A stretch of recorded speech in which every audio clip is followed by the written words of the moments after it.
తెలంగాణ అమరవీరుల స్మారక ట్రస్ట్ ఆధ్వర్యంలో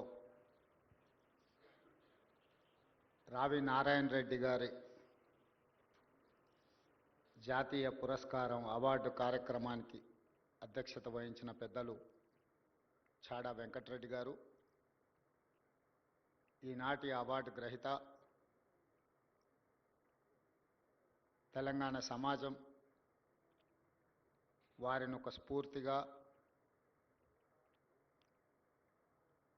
వారు తెలంగాణ రాష్ట్ర ఏర్పాటు ప్రక్రియలో వారు పోషించిన పాత్ర ఈనాడు మాకందరికీ, ముఖ్యంగా మంత్రివర్గ సహచరులకు ప్రభుత్వాన్ని నడపడంలో వారి అనుభవాన్ని వినియోగించి సూచనలు చేస్తున్న జస్టిస్ సుదర్శన్ రెడ్డి గారు, అదేవిధంగా ఈ కార్యక్రమంలో పాల్గొన్న మిత్రులు ప్రభాకర్ గారు, ట్రస్టు సభ్యులు పెద్దలు ప్రతాప్ రెడ్డి గారు, నారాయణ గారు, సిపిఐ జాతీయ నాయకులే కాకుండా మాలాంటి వాళ్ళందరినీ క్రియాశీలక రాజకీయాలలో ప్రభావితం చేస్తూ ఉంటారు వారి ఉపన్యాసాల ద్వారా. శ్రీమతి రావి ప్రతిభ గారు, రత్నాకర్ రావు గారు, పల్లా వెంకటరెడ్డి గారు, కె శ్రీనివాసరెడ్డి గారు, పెద్దలు శాసనమండలి సభ్యులు, political JAC chairperson professor Kodandaram గారు, ప్రభుత్వ సలహాదారులు వేం నరేందర్ రెడ్డి గారు, శాసనమండలి సభ్యులు నెల్లికంటి సత్యం గారు, శాసనమండలి సభ్యులు అద్దంకి దయాకర్ గారు, భువనగిరి శాసనసభ్యులు మిత్రులు కుంభం అనిల్ రెడ్డి గారు, వేదిక మీద ఉన్న పెద్దలు, ఈ కార్యక్రమంలో పాల్గొన్న కామ్రేడ్ సోదరులందరికీ ఈ సందర్భంగా అభినందనలు తెలియజేస్తున్నాను. మిత్రులు వందే మాత్రం శ్రీనివాస్ గారు మనల్ని అందరినీ ప్రభావితం చేయగలిగిన గొంతుతో రావి నారాయణ రెడ్డి గారి గురించి ప్రత్యేకమైన పాట ద్వారా వారికి ప్రజలతో ఉన్న అనుబంధాన్ని ఇక్కడ ప్రస్తావించడం జరిగింది. మిత్రులారా, ఈరోజు ఆనాడు భూస్వామ్య కుటుంబంలో జన్మించిన ప్రజలు పడుతున్న కష్టాలు, రాజులు రాచరిక పోకడలు, అరాచక చర్యలను వ్యతిరేకిస్తూ రావి నారాయణ రెడ్డి గారు నిజాం పాలకులకు వ్యతిరేకంగా సాయుధ పోరాటంలో ముందు భాగాన నిలబడి వారు పోరాటం చేసిండ్రు. వారు పోరాటం చేయడమే కాదు, వారికి ఉన్న దాదాపుగా 500 ఎకరాల భూమిని పేదలకు పంచిపెట్టి ఒక స్ఫూర్తిని, రాచరికానికి వ్యతిరేకంగా అరాచక పరిపాలన కొనసాగిస్తే ప్రజల స్వేచ్ఛను హరించినప్పుడు, ప్రజల యొక్క హక్కులకు భంగం కలిగించినప్పుడు ప్రజలలో తిరుగుబాటు వస్తుంది, అది సాయుధ పోరాటంగా మారుతుంది అని చెప్పి రావి నారాయణ రెడ్డి గారు ఆనాడు నిరూపించారు. వారితో పాటు చాలామంది ఆనాటి సాయుధ రైతాంగ పోరాటంలో ఆరుట్ల కమలాదేవి గారు కావచ్చు, ఆరుట్ల రామచంద్రారెడ్డి గారు కావచ్చు, మల్లు స్వరాజ్యం గారు కావచ్చు, ధర్మభిక్షం గారు కావచ్చు, ఇలా చెప్పుకుంటూ వెళ్తే చరిత్రలో చాలామంది స్వేచ్ఛ కోసం, వెట్టి చాకిరి విముక్తి కోసం సర్వం త్యాగం చేసి ఆనాడు పోరాటం చేశాం. ఇంతకుముందు ప్రతాప్ రెడ్డి గారు భారతదేశానికి ఆగస్టు 15, 1947లో స్వతంత్రం వస్తే సెప్టెంబర్ 17, 1948 వరకు ఈ ప్రాంతానికి విముక్తి కలగలేదు. హైదరాబాద్ సంస్థానంలో ఆనాడు రాచరిక పాలనలో మగ్గుతున్నప్పుడు ఈ ప్రాంత ప్రజలు చదువుకున్న వాళ్ళే కాదు, చదువు లేని వాళ్ళు స్వేచ్ఛ కావాలి,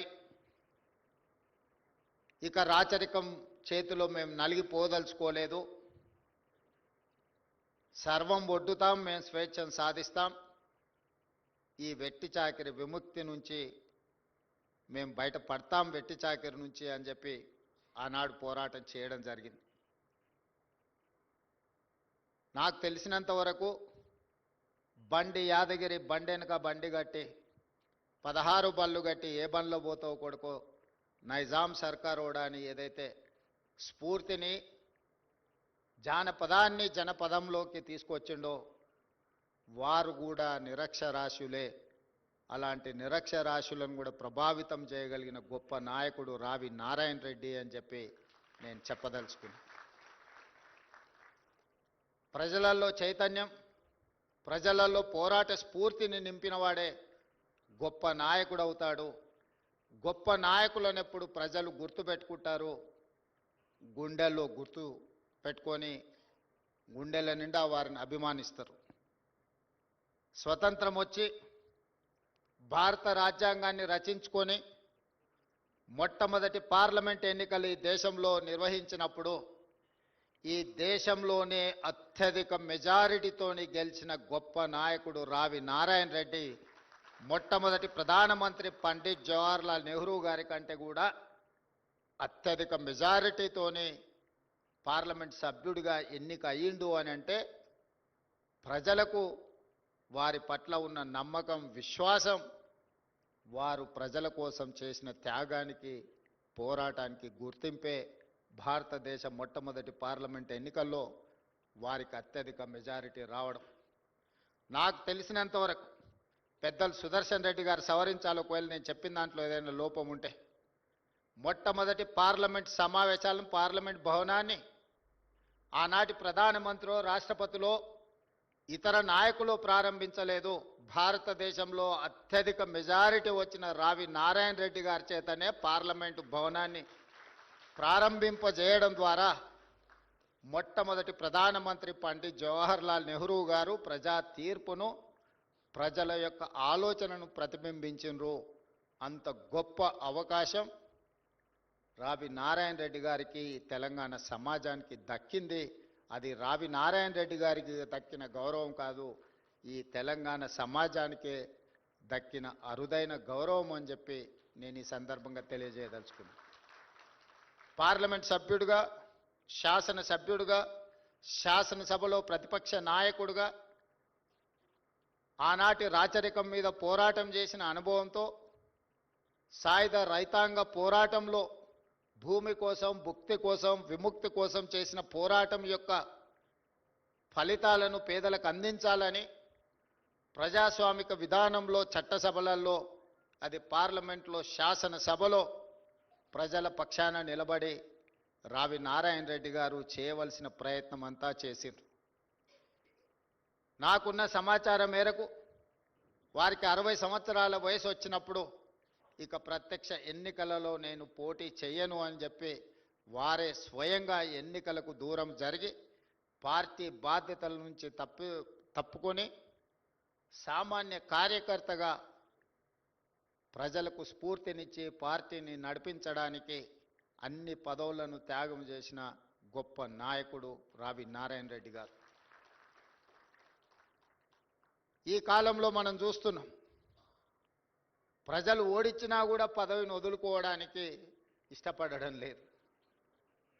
కానీ ప్రజలలో నెగ్గి ప్రజా అభిమానం ఉన్నప్పుడే పదవిని, పార్టీ బాధ్యత నుంచి కూడా హుందాగా తప్పుకొని ఇతరులకు అవకాశం కల్పించిన గొప్ప నాయకుడు రావి నారాయణ రెడ్డి గారు. స్వేచ్ఛ కోసం, వెట్టి చాకిరి విముక్తి కోసం కొట్లాడి ప్రజాస్వామ్యాన్ని, రాజ్యాంగాన్ని బలోపేతం చెయ్యాలి, మనమే రచించుకున్న రాజ్యాంగాన్ని పేదలకు అందుబాటులోకి తీసుకురావాలని తన వంతు ప్రయత్నం చేసి మొదటి తరంలో ఒక గొప్ప స్ఫూర్తిని నింపిన రావి నారాయణ రెడ్డి గారి జాతీయ పురస్కారం మలితరంలో జస్టిస్ సుదర్శన్ రెడ్డి గారికి అందించడము అనంటే సముచితమైన స్థానము. ఈ జాతీయ అవార్డుకు రావి నారాయణ రెడ్డి గారు అందించిన సేవలకు దక్కిన గౌరవం. జస్టిస్ సుదర్శన్ రెడ్డి గారికి పురస్కారం అందించడం ద్వారా ఈ పురస్కారానికి గౌరవం దక్కింది. ఈ కార్యక్రమంలో ముఖ్య అతిథిగా పాల్గొనడం నాకు దక్కిన అరుదైన అవకాశము అని చెప్పి నేను భావిస్తున్నా. వేలు లక్షల మంది పాల్గొనే సభలలో పాల్గొంటుంటాం, ఉపన్యాసాలు ఇస్తుంటాం. కానీ ఇక్కడ వేదిక మీద ఉన్న ఒక్కొక్కరు ఒక రకమైన చరిత్ర, అనుభవాలు, వయసు, అదేవిధంగా త్యాగాలు చేసిన వాళ్ళు ఇక్కడ పెద్దలు చాలామంది ఉన్నారు. ఇలాంటి వేదికల మీద మాట్లాడేటప్పుడు ఆచితూచి అంచనా వేసి మాట్లాడాల్సిన పరిస్థితులు. జస్టిస్ సుదర్శన్ రెడ్డి గారు నన్ను ఒక మాట అడిగినారు, ఎంత సమయం ఉందని. నేను ముఖ్యమంత్రిగా బాధ్యతలు చేపట్టినాక ఒక నిర్ణయం తీసుకున్నా. నాకంటే చిన్నవాళ్ళు ఉంటే సమయం నేను చెప్పాలి, నాకంటే పెద్దవాళ్ళు ఉంటే వాళ్ళు ఇచ్చిన సమయం అంతా కూర్చోవాలి అని. అందుకే మీరు ఎంతసేపు ఆదేశిస్తే నేను అంతసేపు ఉంటాను. మీరు ఈ సమాజానికి ఇవ్వాల్సిన సందేశాన్ని మీరు ఇవ్వండి. ఎందుకంటే ఈనాడు ఆ స్ఫూర్తి తగ్గుతా పోతా ఉంది. తొలి తరంలో ఒక బూర్గుల రామకృష్ణారావు గారు, పివి నరసింహారావు గారు, రావి నారాయణ రెడ్డి గారు లాంటి వాళ్ళు మనకు స్ఫూర్తినిస్తే, మలితరంలో జైపాల్ రెడ్డి గారు, జస్టిస్ సుదర్శన్ రెడ్డి గారు లాంటి వాళ్ళు మమ్మల్ని ప్రభావితం చేస్తున్నారు. 50 సంవత్సరాలు సుదీర్ఘకాలం శాసనసభ్యుడిగా, పార్లమెంట్ సభ్యుడిగా, రాజ్యసభ్యుడిగా, కేంద్ర మంత్రిగా, ఐఎన్పిఆర్ మంత్రిగా, వివిధ హోదాలలో పెట్రోలియం శాఖ మంత్రిగా, అర్బన్ డెవలప్మెంట్ మినిస్టర్గా, ఉత్తమ పార్లమెంటేరియన్గా, దక్షిణాది రాష్ట్రాలలోనే మొట్టమొదటి ఉత్తమ పార్లమెంటేరియన్గా రాణించిన జైపాల్ రెడ్డి గారు లాంటి వాళ్ళు, ఆ తరానికి సంబంధించిన జస్టిస్ సుదర్శన్ రెడ్డి గారు లాంటి వాళ్ళు ఈరోజు తెలంగాణ సమాజానికి ఒక స్ఫూర్తినిచ్చేవాళ్ళు. అలాంటి వాళ్ళు పాల్గొన్న సమావేశాలలో పాల్గొని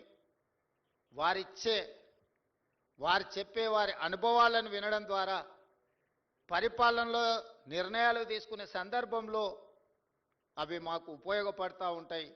అందుకే ఇలాంటి సమావేశాలకు వచ్చినప్పుడు సమయంతో కొలవకుండా వాళ్ళ అనుభవం నుంచి ఏమైనా నేర్చుకుందామన్న ఆలోచనతోనే నేను ఈ సమావేశాలలో పాల్గొంటుంటా.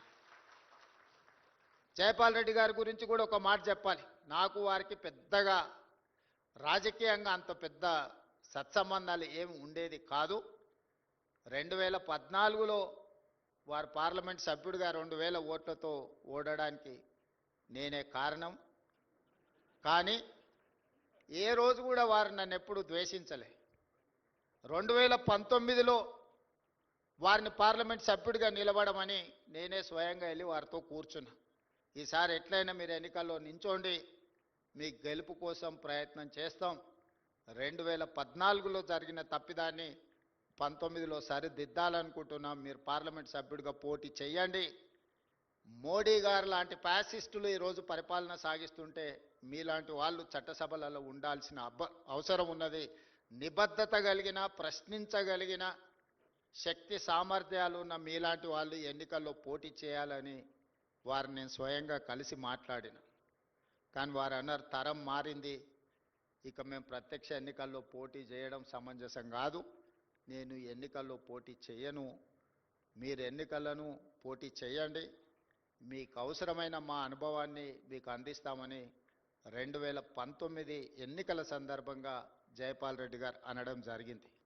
అంటే సమాజంలో వస్తున్న మార్పును, ప్రజల ఆలోచనను వాళ్ళ యొక్క శైలిలో ఎన్నికలను, ప్రజాస్వామ్యాన్ని చూస్తూ ఇప్పుడు మేము ఆదర్శంగానో లేకపోతే మేము మీకు మార్గదర్శకులుగా నిలబడాల్సిన సందర్భం, మీరు ఎన్నికల్లో పోటీ చేయండి, మేము ప్రోత్సహిస్తాం, భుజం తట్టామని చెప్పి జైపాల్ రెడ్డి గారు, జస్టిస్ సుదర్శన్ రెడ్డి గారు లాంటి వాళ్ళు ఎన్నికల పోటీలో నిలబడ్డప్పుడు ప్రొఫెసర్ కోదండరామ్ గారు లాంటి వాళ్ళు అండగా నిలబడి ఈరోజు తెలంగాణ రాష్ట్రంలో ప్రజాప్రభుత్వం ఏర్పాటుకు సహకరించారు. ఇవన్నీ అనుభవాలు, చరిత్ర మనకు పాఠాలు నేర్పుతుంది. జరుగుతున్న పరిణామాలు మన కళ్ళకు కట్టినట్టుగా కనిపిస్తాయి. ఈ రెండు కలిస్తేనే మన భవిష్యత్ కార్యాచరణగా మారుతుంది.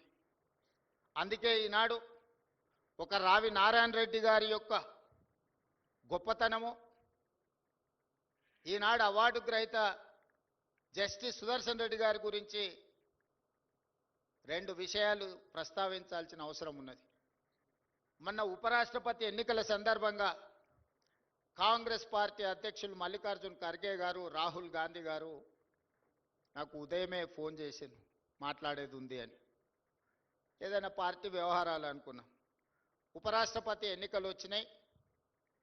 ఈ ఎన్నికల్లో నరేంద్ర మోడీని, అమిత్ షాను భయపెట్టాలి, నరేంద్ర మోడీ అమిత్ షాకు ఖచ్చితమైన గుణపాఠం చెప్పాలి అని వారు ప్రస్తావించారు.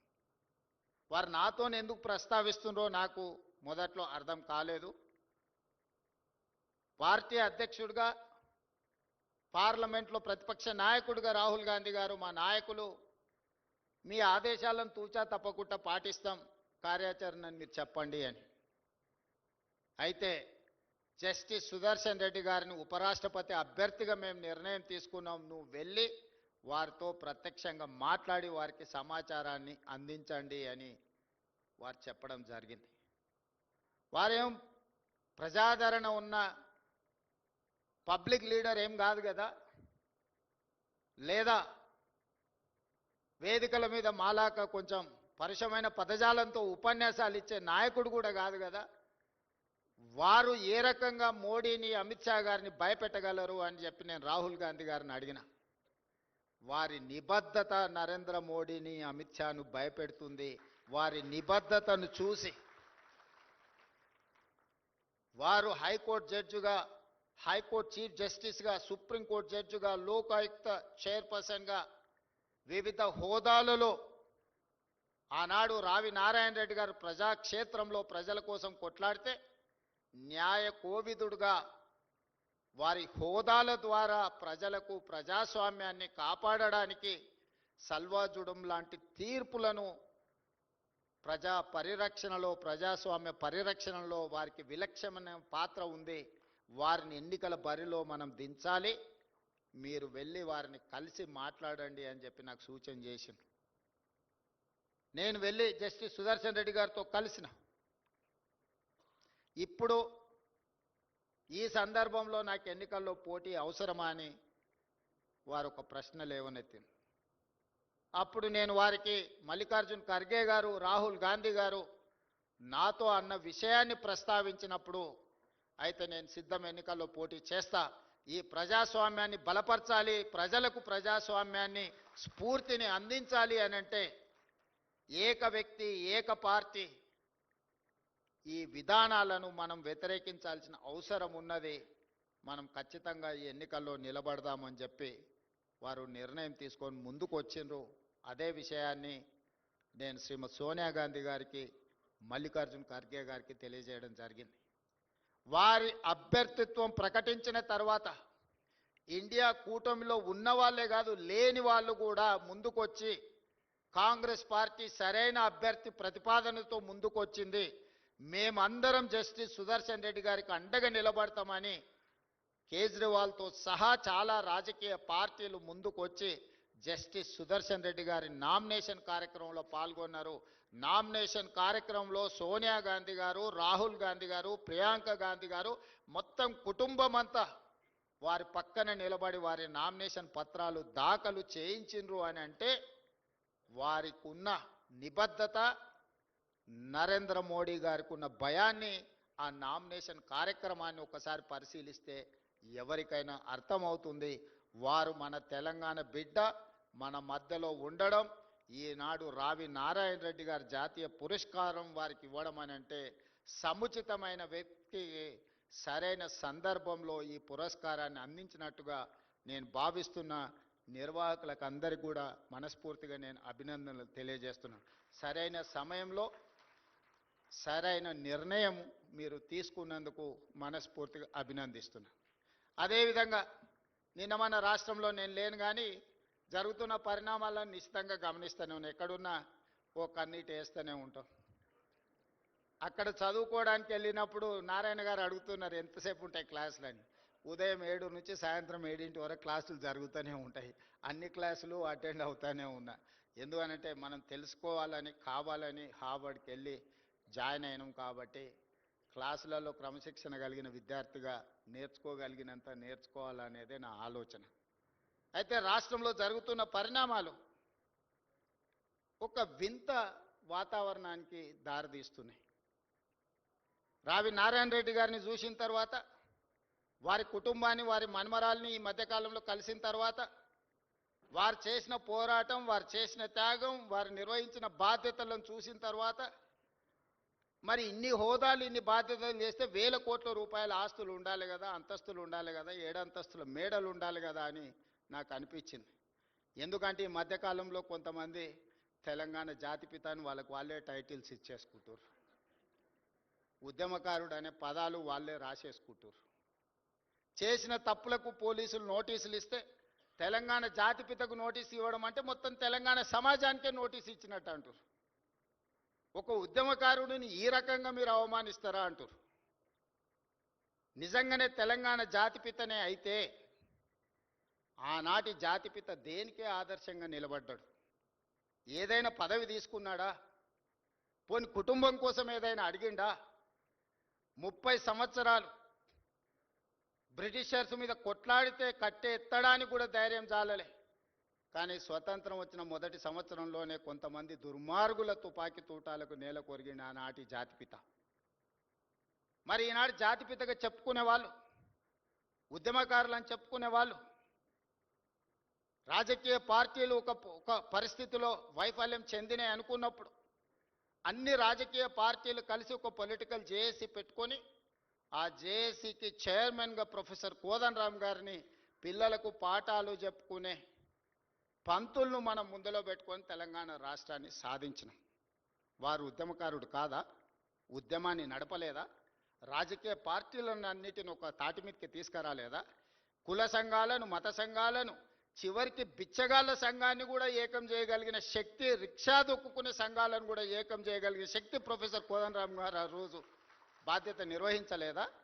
ఇదే రావి నారాయణ రెడ్డి ఇదే హాల్లో అన్ని రాజకీయ పక్షాల సమావేశాన్ని ఏర్పాటు చేసి జానారెడ్డి గారి ఇంటికాడ నుంచి నాకు తెలిసినంతవరకు ఇక్కడికే వచ్చి ఆనాడు తెలంగాణకు అనుకూలము కాదు, ఆ తెలంగాణకు వ్యతిరేకం కాదు, ఆర్ఎస్యు నుంచి ఆర్ఎస్ఎస్ వరకు, కమ్యూనిస్టుల నుంచి కాంగ్రెస్ వరకు ఏకం చేసి తెలంగాణ ఉద్యమాన్ని ముందుకు నడిపించిన ప్రొఫెసర్ కోదండరామ్ గారు ఉద్యమకారుడు కాదా? మరి అలాంటి ఉద్యమకారుడైన కోదండరామ్ గారి ఇంటి తలుపులు బద్దలు కొట్టించి పోలీసులతో ఈడ్చుకపోయేటంత నేరం కోదండరామ్ గారు ఏం చేసిండ్రో మీరు అధికారంలో ఉన్నప్పుడు ఉద్యమకారులకు జరిగిన అవమానం మీరు అప్పుడే మర్చిపోయినరా? మీరు చేసిన అవమానం అని నేను వారిని అడుగుతున్నా. నిన్నెవరు తలుపులు బద్దలు కొట్టలేదే, నిన్నెవరు ఈడ్చుకొని రాలేదే. చేసిన తప్పులకు మీకు నోటీస్ ఇచ్చారు, సార్ మీరు రాండి అని. లేదు నా వయసు కొంచెం ఎక్కువ ఉంది, మీరే వచ్చి తీసుకురండి అంటే, సరే సార్ మీరు అధికారిక నివాసం ఉంది కదా మీరు అక్కడ ఉంటూ వస్తామంటే, లేదు లేదు లేదు నేను ఎక్కడనో ఫామ్ హౌస్లు ఉంటే ఎక్కడ ఉంటే అక్కడ బాత్రూమ్లు ఉంటే బాత్రూంలోకి వచ్చి రాసుకోండి అంటే, ఇదెక్కడి జాతిపిత విధానము? ఇదెక్కడి ఉద్యమకారుల విధానము? రావి నారాయణ రెడ్డి గారి కుటుంబము 500 ఎకరాల భూమిని కోల్పోయినారు. ప్రపంచంలో ఎక్కడైనా స్వేచ్ఛ కోసము, ప్రజల యొక్క హక్కుల కోసం కొట్లాడిన వాళ్ళు, చెగువీరా నుంచి మొదలు పెడితే రావి నారాయణ రెడ్డి వరకు ఎవరినైనా చూడండి, సర్వం కోల్పోయినారు. సర్వం కోల్పోయినారు. నేల కొరిగిన వాళ్ళు వేలాది మంది ఉన్నారు. ఆస్తులు అంతస్తులను సర్వం త్యాగం చేసినారు. కుటుంబానికి నిల్వ నీడ లేకుండా ఉన్నదంతా ప్రజలకు పంచిచ్చిన వాళ్ళను ఉద్యమకారులు అన్నారు, జాతిపితలు అన్నారు. ఆ విధంగా ఈనాడు రావి నారాయణ రెడ్డి గారి కుటుంబం 100 ఎకరాల భూములను పంచితే ఉన్న పదవులను పార్లమెంట్ సభ్యుడిగా దేశంలోనే అత్యధిక మెజారిటీతో గెలిచిన రావి నారాయణ రెడ్డి గారు ఎంపీగా ఎమ్మెల్యేగా పనిచేసి నాకు పదవులు వద్దు అని తృణప్రాయంగా భావించే ప్రజాక్షేత్రంలో ప్రజలకు ఆదర్శంగా నిలబడితే వారిని ఏమనాలి? వచ్చిన తెలంగాణ రాష్ట్రంలో పదవులన్నీ మీరే తీసుకుంటారు. వందల ఎకరాల ఫామ్ హౌజులు మీకే వచ్చే, టీవీలు మీకే వచ్చే, పేపర్లు మీకే వచ్చే, వేల కోట్ల రూపాయల వ్యాపారాలు మీకే వచ్చే. ఉన్న పదవులన్నీ మీరే పంచుకుంటారు, చేయాల్సిన తప్పులన్నీ మీరే చేస్తారు, పంచుకోవాల్సిన కాంట్రాక్టులన్నీ మీరు పంచుకున్నాక మీరెట్లా జాతిపిత అవుతారు, మీరెట్లా ఉద్యమకారుడు అవుతారో నాకు అర్థం కాలే. ఒకవేళ మీరే జాతిపిత, మీరే ఉద్యమకారులు అయితే రావి నారాయణ రెడ్డి గారు, ప్రొఫెసర్ కోదండరామ్ గారు సుప్రీంకోర్టు జడ్జిగా జస్టిస్ సుదర్శన్ రెడ్డి గారు తెలంగాణ రాష్ట్ర ఏర్పాటు ప్రక్రియలో అవసరమైతే తన బాధ్యతను కూడా పక్కన పెట్టి ఎవరేమనుకున్నా సరే ఈసారి ప్రజలకు స్వేచ్ఛ రావాల్సిందే, సామాజిక న్యాయం జరగాల్సిందే, సమానమైన అవకాశాలు రావాల్సిందే అని ముందుకొచ్చిన జస్టిస్ సుదర్శన్ రెడ్డి గారు లాంటి వాళ్ళని ఏమనాలి? దయచేసి ప్రజలు తిరస్కరించినప్పుడు అర్థం చేసుకోవాలి. ప్రజాక్షేత్రంలో మీరే స్వయంగా ఎమ్మెల్యేకి ఓడిపోయినప్పుడు, పార్లమెంటు ఎన్నికల్లో మీకు ప్రజలు ఒక్క సీటు కూడా ఇవ్వలేదన్నప్పుడు, ప్రజల తిరస్కరణకు మీరు గురైనరు. కానీ ప్రజలు ఓటేయక ప్రజలే తప్పు చేసిండ్రన్న ఆ నేరాన్ని ప్రజల మీద మోపడానికి ప్రయత్నం చేస్తే ఇదెక్కడి ప్రజాస్వామ్యము, ఇదెక్కడి జాతిపిత, ఇదెక్కడి ఉద్యమకారుడి ఆలోచన నాకైతే అర్థం కాలే. ప్రజల తిరస్కరణకు గురైనప్పుడు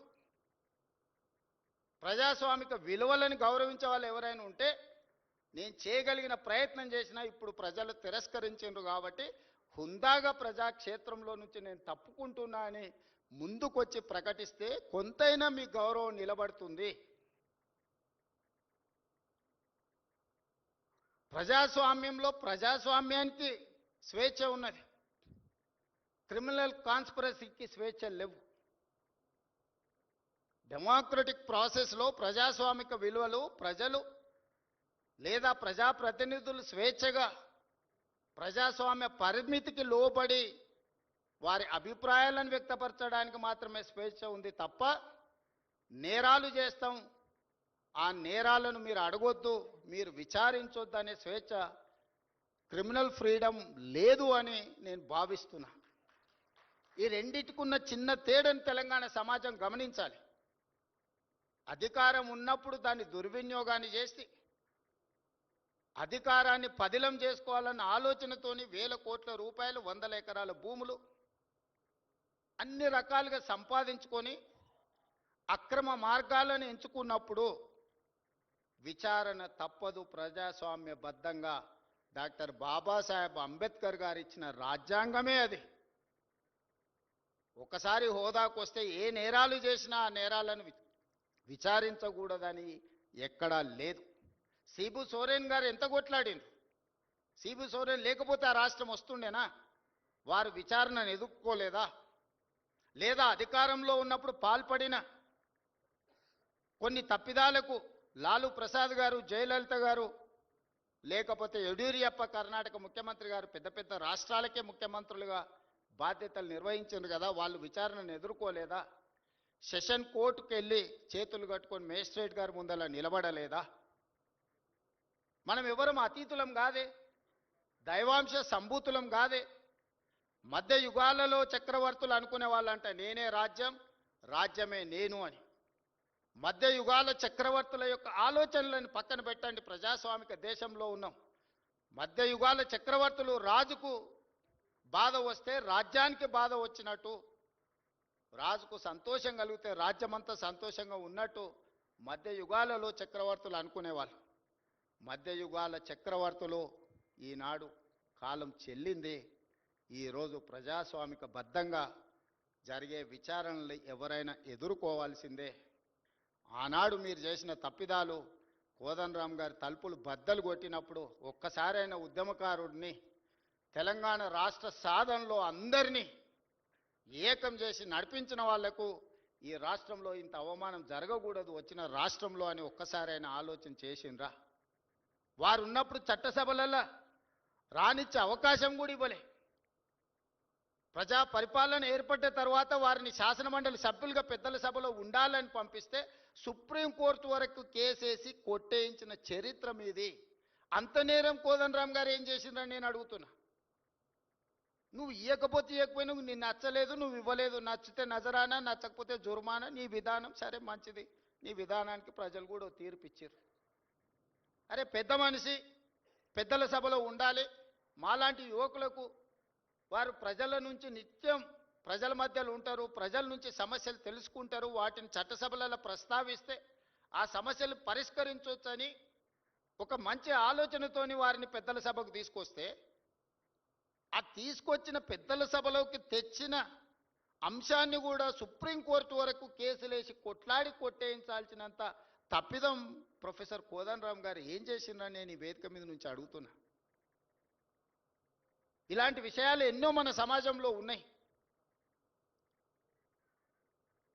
అందుకే కమ్యూనిస్టు సోదరులని మీరు పోరాటాలు చేసిండ్రు, మీరు నినాదాలు ఇచ్చిండ్రు, మీరు చేసిన పోరాటాలకు మీరు ఇచ్చిన నినాదాలకు చట్టబద్ధత చేసింది కాంగ్రెస్ పార్టీ. రైతు కూలి సంఘాలు పెట్టి హక్కుల కోసం మీరు కొట్లాడిరు, కనీస వేతనాల కోసం మీరు కొట్లాడిరు, కనీస వేతన చట్టం కాంగ్రెస్ పార్టీ చేసింది. రైతులు పండించిన పంటకు గిట్టుబాటు ధర ఉండాల్సిందే అని రైతాంగ పోరాటాలు మీరు చేసిరు, కనీస మద్దతు ధరను కాంగ్రెస్ పార్టీ చేసింది. దున్నేవాడికే భూమి ఉండాలనే నినాదాన్ని భూమి నుంచి ఆకాశం వరకు మీరు వినిపించారు. అగ్రికల్చర్ సీలింగ్ యాక్ట్ తీసుకొచ్చి పేదలకు భూములు పంచిపెట్టి పట్టాలిచ్చి జాగీర్దారుల దగ్గర జమీందారుల దగ్గర ఉన్న భూముల లక్షలాది ఎకరాలను సేకరించి ఆ పట్టాలను కాంగ్రెస్ పార్టీ ఇచ్చింది. అడవులలో ఉండే ఆదివాసీలకు అటవీ హక్కుల చట్టం ఉండాలి, వాళ్ళ హక్కులను కాపాడాలి అని మీరు కొట్లాడితే 2006 అటవీ హక్కుల చట్టాన్ని తీసుకొచ్చి పోడు భూముల పట్టాలు 10 లక్షల ఎకరాలకు పంచిపెట్టి చట్టబద్ధత కాంగ్రెస్ పార్టీ కల్పించింది. ప్రజాక్షేత్రంలో ఉండి కొట్లాడి ప్రజల పక్షాన నిలబడి వాళ్ళ తరఫున మాట్లాడే గలం ఎర్రజెండా. ఎర్రజెండా కొట్లాడిన ప్రతి అంశాన్ని చట్టాన్ని చేసిన చరిత్ర కాంగ్రెస్ది. నాణానికి రెండు వైపు ఎలానో ప్రజలకు కూడా కమ్యూనిస్టులు కాంగ్రెస్ పార్టీ అంతే అవసరం. ఈనాడు మోడీ లాంటి వాళ్ళు 1 నేషన్ 1 ఎలక్షన్ అంటుర్రు. ఇది 1 నేషన్ 1 ఎలక్షన్ కాదు, 1 పర్సన్ 1 పార్టీ అనే విధానాన్ని తీసుకురావాలని ఈరోజు దేశంలో ప్రయత్నం చేస్తున్నారు. మొన్న జరిగిన పార్లమెంట్ ఎన్నికల్లో 400 సీట్లు అడిగింది రాజ్యాంగంలో మార్పులు తేవడానికి కాదు, రాజ్యాంగాన్ని తొలగించడానికి.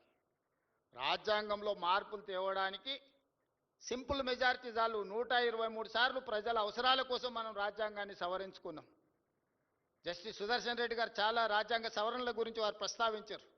డాక్టర్ బాబాసాహెబ్ అంబేద్కర్ గారు రాజ్యాంగంలోనే ప్రొవిజన్ ఇచ్చిండు, ప్రజలకు అవసరమైనప్పుడు ప్రజలకు అనుకూలంగా రాజ్యాంగాన్ని సవరించుకొని ఒక మంచి పరిపాలన అందించడానికి వారు రాసిన రాజ్యాంగంలోనే వారు అవకాశాన్ని ఇచ్చింది. నిజంగా ప్రజలకు అనుకూలమైన మార్పులు తీసుకురావడానికి 400 సీట్లు అవసరం లేదు. రాజ్యాంగాన్ని రద్దు చేయాలన్న దుర్మార్గమైన ఆలోచనతో 400 సీట్లు అడిగితే ప్రజలు సింపుల్ మెజారిటీ కూడా ఇవ్వకుండా ప్రజలు తెలివిగా వ్యవహరించి ఆ పార్టీని నియంత్రించిండ్రు. ఇప్పుడు పరోక్షంగా ప్రజలకు రాజ్యాంగం ద్వారా ప్రసాదించబడిన ఓటు హక్కును కాలరాయాలని కుట్ర జరుగుతుంది. దానికి పర్యాయ పదమే ఎస్ఐఆర్ రూపంలో తీసుకొచ్చారు. ఆనాడు పేదలకు ఓటు హక్కు ఉండాలనా వద్దా అని చర్చ జరిగినప్పుడు గోల్వాల్కర్ విధానాన్ని సిద్ధాంతాన్ని నమ్మినోళ్ళు పేదలకు ఓటు హక్కు ఉండొద్దు అని అంటే, పేదవాడికి ఆయుధమే ఓటు అవుతుంది, పేదవాడిని ఎవడు పరిపాలించాలని వాళ్ళు నిర్ణయం తీసుకుంటారని ఆనాడు నెహ్రూ అదేవిధంగా అంబేద్కర్ గారు ఓటు హక్కునిచ్చిండ్రు. ఆ ఓటు హక్కును కాలరాయడానికి కుట్ర జరుగుతుంది. కమ్యూనిస్టు సోదరులు గ్రామాలలో చైతన్యం తీసుకురావాలి. ఈరోజు ఎన్నో విషయాల గురించి మాట్లాడుతారు. మీ తాతలు ముత్తాతలు ఎక్కడ పుట్టినరో వాటి వివరాలు తీసుకురండి అని. రాహుల్ గాంధీ గారు ఒకే ఒక్క మాట అడిగింది, మోడీ గారు మీరు చదువుకున్న సర్టిఫికెట్ ఒకటి చూపించండి అని. ఆ సర్టిఫికెట్ మాత్రం చూపించాడంటే ఆర్టీఐ కూడా అతీతం అంటది. మోడీ గారి చదువు గురించి చదువుకున్న సర్టిఫికెటే అడిగిండ్రు. ఇప్పుడు నేను హార్వర్డ్ పోయి వచ్చిన, నారాయణ గారిని సర్టిఫికెట్ ఏడుందంటే తెచ్చి చూపిస్తా, సార్ ఇదో సర్టిఫికెట్ హార్వర్డ్లో నాకు ఇచ్చిరని. నేను చదువుకున్నది నిజమైనప్పుడు, నాకు పట్టా ఇచ్చింది నిజమైనప్పుడు చూపించడానికి ఉన్న సమస్య ఏంది? ఎక్కడ చదువుకున్నానో ఏ యూనివర్సిటీ నాకు ఇచ్చిందో చూపించడానికి ఉన్న సమస్య ఏంది? మీ చదువుకున్న సర్టిఫికెటే ఒక రహస్యమైనప్పుడు చదువులేని చదువుకోని చదువుకోవడానికి అవకాశం లేని నిరుపేదలను ఎన్నో నిబంధనలు పెట్టి వాళ్ళ ఓటు హక్కును కాల రాస్తే రేపు వాళ్ళకు రేషన్ కార్డు ఉండదు, ఆధార్ కార్డు ఉండదు, వాళ్ళకున్న భూమి ఉండదు, ప్రభుత్వం ఇచ్చే సంక్షేమ పథకం ఉండదు. దీని వెనకాల కుట్ర ఉంది, పేదవాళ్ళని అణచేయాలన్న ఆలోచన ఉంది. రాజ్యాంగాన్ని ఒక రూపంలో పూర్తిగా సమూలమైన మార్పు తీసుకురావాలనేది ఆ రూపంలో అవకాశం లేదు కాబట్టి ఇంకొక రూపంలో ఈరోజు దాడి జరుగుతుంది రాజ్యాంగం మీద. మనం అందరం కూడా అప్రమత్తంగా ఉండాలి, చైతన్యపరచాలి ప్రజల్ని, ప్రజలలో చైతన్యం తీసుకొచ్చి ముందుకు వెళ్ళాలి. రావి నారాయణ రెడ్డి గారి గురించి వివిధ అంశాలను నిర్వాహకులు ప్రస్తావించారు. ఈ వేదిక మీద కాదు, నేను ప్రత్యేకంగా మున్సిపల్ ఎన్నికల తర్వాత వాళ్ళని పిలిచి కూర్చోబెట్టి పాఠ్యాంశంలో ఏం చేర్చాలి, వారి విగ్రహం ఎక్కడ పెట్టాలి, వారికి సముచితమైన గౌరవం తెలంగాణలో ఏ విధంగా ఇయ్యాలనో తప్పకుండా అవార్డు గ్రహీతతో సహా నిర్వాహకులను అందరిని కూడా అధికారికంగా సచివాలయానికే పిలిచి మీ అందరితో మాట్లాడి చెయ్యగలిగిన ప్రతి పనిని తప్పకుండా వారి గౌరవం పెంచడానికి ఈ ప్రభుత్వం ఎప్పటికీ అందుబాటులో ఉంటుంది. ఆ విధమైన కార్యాచరణతో ముందుకు వెళ్తుందని తెలియజేస్తూ మీ అందరి దగ్గర సెలవు తీసుకుంటున్నా. ధన్యవాదాలు మిత్రులారా.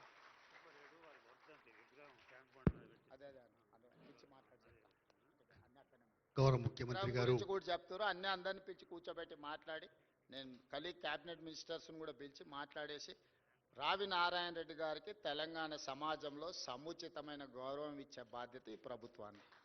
ఏమి చేయాలి, ఎట్లా చేయాలనేది మీతో చర్చించి నిర్ణయం తీసుకుంటాం.